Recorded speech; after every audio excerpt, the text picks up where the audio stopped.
నాటికి నన్నాళ్ళు నీ భజన తప్పనుగాని మరణకాలమునందు మరతునేమో. ఆ వేళ యమదూతలాగ్రహంబున వచ్చి ప్రాణముల్ పెకలించి పట్టునప్పుడు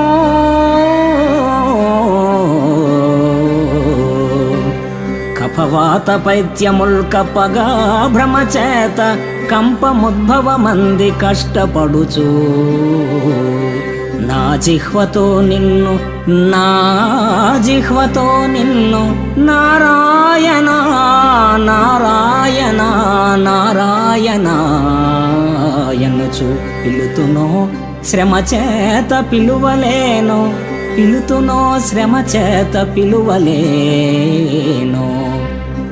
నాటికిప్పుడే చేతు నామ భజన తలచెదను చేరి వినవయ్య దయను జూపి.